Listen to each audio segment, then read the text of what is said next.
আমরা এখানে দাঁড়িয়ে আজ প্রমাণ করব যে আওয়ামী লীগ যে মুক্তিযুদ্ধ সময়কালীন একটি দল, কিন্তু মুক্তিযুদ্ধের পক্ষের যে দল না, সেটিও আমরা আগামী 5 মিনিটের মধ্যে ইনশাল্লাহ প্রমাণ করব দেশবাসীর সামনে ঐতিহাসিক তথ্যের ভিত্তিতে। এটি নিয়ে কিন্তু কোনো কিছু বলতে পারেনি, প্রমাণ করতে পারেনি। আওয়ামী লীগের সাবেক পরিকল্পনা মন্ত্রী এ কে খন্দকার, যাকে আওয়ামী লীগ এখন কে কে খন্দকার বলে তাচ্ছিল্য করে, এ কে খন্দকার সাম্প্রতিককালে প্রকাশিত তার ৭১-এর ভিতরে বাইরে বইতে লেখেন, নেতৃবৃন্দ সবাই খেয়াল করে দয়া করে কথাগুলো, বিশেষ করে শব্দগুলো শুনবেন, কোনো পূর্ব প্রস্তুতি ছিল না। আরো লেখেন, শেখ মুজিব ৭ই মার্চের ভাষণ শেষ করেছিলেন জয় পাকিস্তান বলে।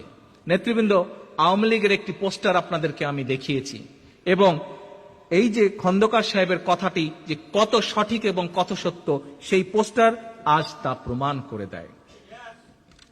প্রথম প্রকাশনী মুক্তিযুদ্ধের,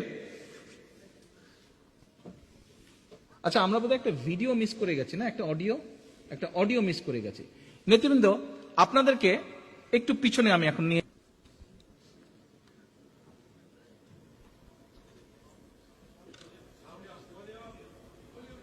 দেবে, একটু ধৈর্য ধরেন। নির্বাচনে অংশ নেয় পাকিস্তানের সংবিধান রচনার জন্য। নারায়ণগঞ্জ সহ সারা দেশে আওয়ামী লীগের নির্বাচনী বক্তব্য ও ম্যানিফেস্টো ছিল পাকিস্তানের জাতীয় সংহতির পক্ষে, পাকিস্তানের অখণ্ডতার পক্ষে। ৭০-এর নির্বাচনে আওয়ামী লীগের ম্যানিফেস্টো বা নির্বাচনী প্রচারণায় বাংলাদেশের স্বাধীনতা নিয়ে একটি শব্দ পর্যন্ত ছিল না। উল্টো শেখ মুজিব রেডিওতে দেয়া নির্বাচনী বক্তব্যে পাকিস্তান জিন্দাবাদ বলে তার বক্তব্য শেষ করেছিলেন। মুজিব শেষ পর্যন্ত এই পাকিস্তান জিন্দাবাদকে রক্ষা করতেই কাজ করে গেছেন, এবং প্রমাণ আপনারা দেখুন। প্রথমেই আমরা শুনে নেই রেডিও পাকিস্তানে দেয়া শেখ মুজিবের ভাষণটির কিছু অংশ। We believe that with the support and confidence of the people which our party enjoys, we shall inshallah be able to successfully to meet this challenge. Pakistan Jindabad. চলুন শেষের অংশটি আবার ভালো করে শুনি। Be able to successfully to meet this challenge. Pakistan Jindabad. আমরা কি শুনলাম? শেখ মুজিব নিজের কণ্ঠে পাকিস্তান জিন্দাবাদ বলে ভাষণটি শেষ করলেন।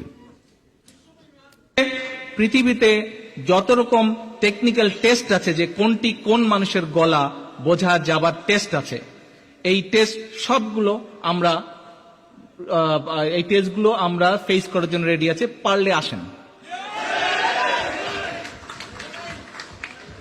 ওকে, এবার আমরা আসেন দেখি খন্দকার সাহেব আরো কি কি বলেছিলেন ওনার বইয়ে।